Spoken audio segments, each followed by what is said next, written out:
आज 20 मे, पाऊस पडल्याचा पहिला दिवस.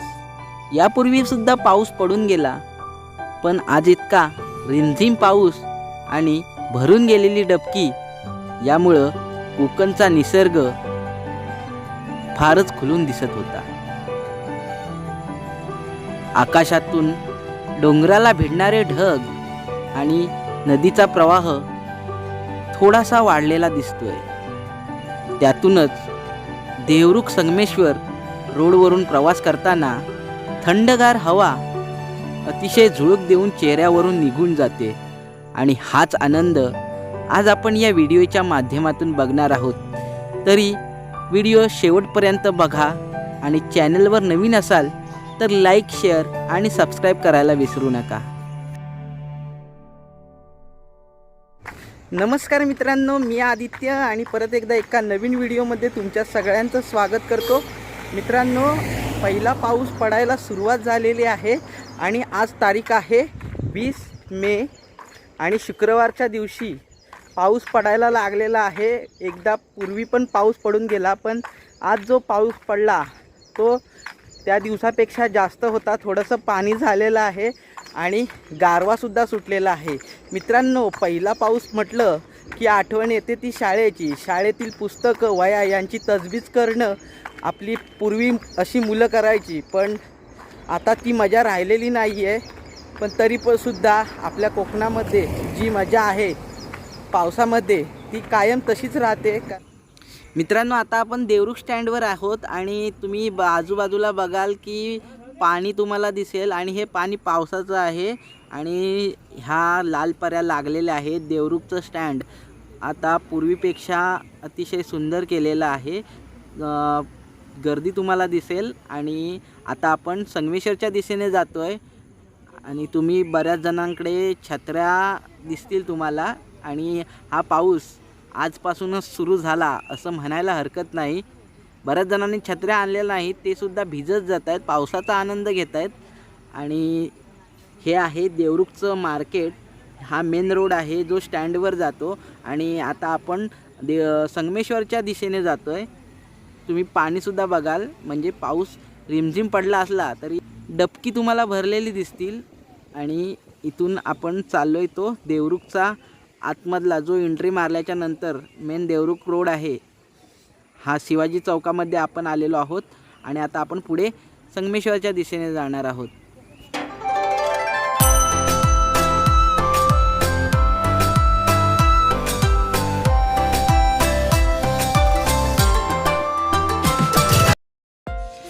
आपण आता मेन रोडला आलेलो आहोत. जो मेन रोड आहे देवरुख संगमेश्वर, हा आता रुंदीकरण झालेला आहे आणि त्याची जी क्वालिटी आहे डांबरीकरणाची तीसुद्धा चांगली आहे. त्याच्यामुळे प्रवास करताना खूप मजा येते, अजिबात खड्डे वगैरे मिळत नाहीत आणि प्रवाससुद्धा सुखकर झालेला आहे देवरुख संगमेश्वर वासियांचा. आपण फायनली साडवलीमध्ये पोचलो आहे आणि साडवलीमधील हे तुम्ही PS बने हे इंटरनॅशनल हायस्कूल तुम्हाला दिसत असेल. आणि हे संगमेश्वर तालुक्यात पहिल्यांदाच देवरुखमध्ये इंटरनॅशनल हायस्कूल PS बने हे झालेलं आहे. आणि त्याच्या बाजूला पूर्वी पराग DED कॉलेज होतं, पण ते आता नाही आहे, बंद आहे. आणि या हायस्कूलच्या बाजूलाच सुंदर असं श्री दत्ताचं मंदिरसुद्धा आहे. तुम्ही कधी आलात साडवलीला तर जरूर या मंदिराला भेट द्या. अतिशय सुंदर कलाकृती आणि बांधकाम आणि रंगकामसुद्धा तुम्ही बघाल, अतिशय सुंदर असं रंगकाम केलेलं आहे. बसमधून प्रवास करताना जुने दिवस आठवतात, जे कॉलेजमध्ये किंवा हायस्कूलमध्ये आपण बसने जायचो आणि अशाच प्रकारचा पाऊस असायचा आणि तेव्हा खिडकी बंद असायची, पण आता खिडकी मात्र उघडी असते. कारण मोकळा श्वास काय असतो हे प्रत्यक्षात आपल्याला गावालाच बघायला मिळतं.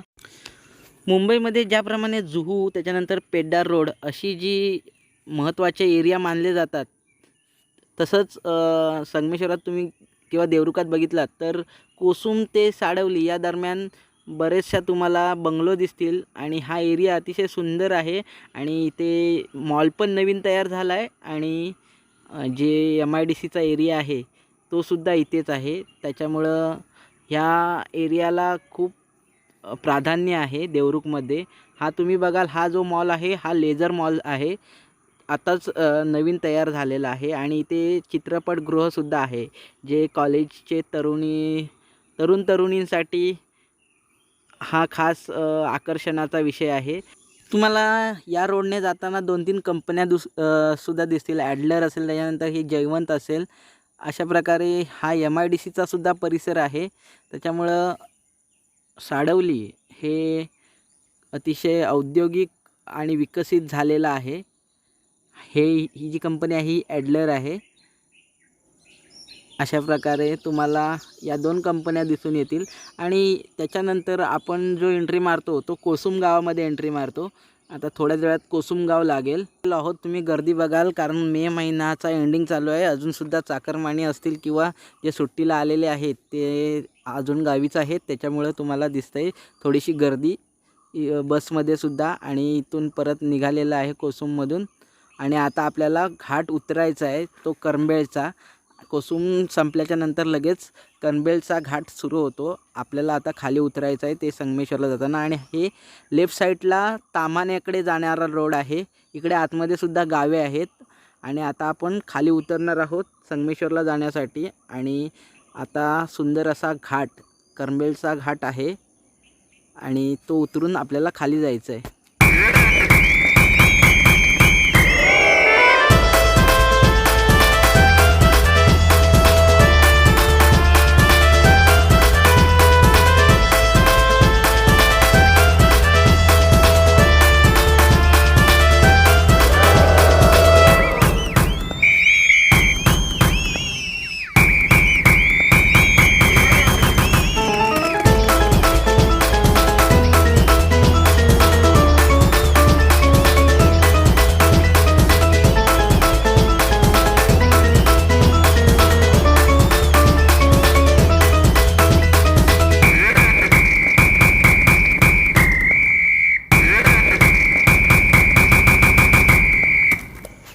आता आपण करंबेळ्यामध्ये पोचलेलो आहोत. करंबेळे हे गाव जे पालखीची भेट असते शिमग्यामध्ये त्याच्यासाठी फेमस आहे. शिवणे आणि करंबेळे यांचा शिमगा फार मोठा असतो संगमेश्वरात आणि तेच हे गाव आहे. इथून सुरुवात झाली करंबेळची आणि पुढे आपल्याला बुरंबीसुद्धा भेटेल.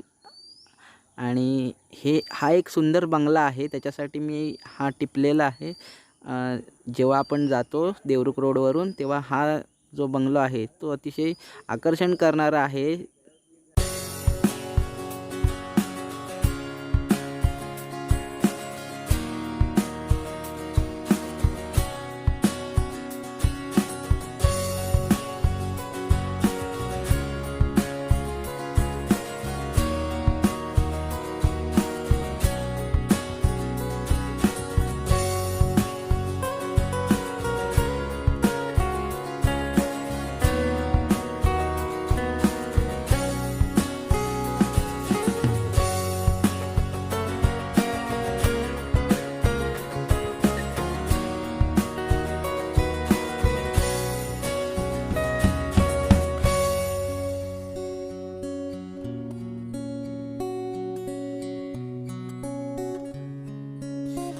फायनली आपण करंबेळचा घाट उतरून खाली आलेला आहे आणि थोड्याच वेळात आपण बुरंबीच पोचणार आहोत.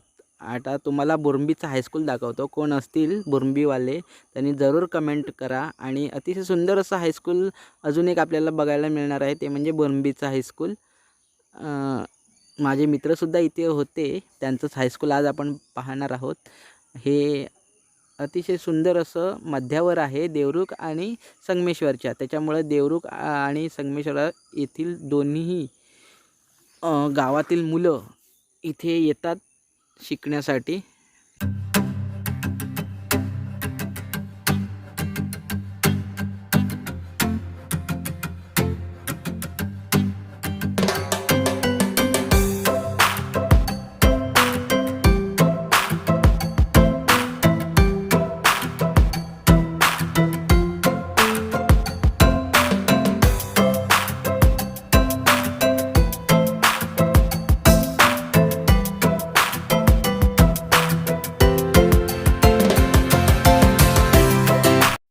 बुरंबी तेरे हा स्टॉप तुम्हाला दिसेल.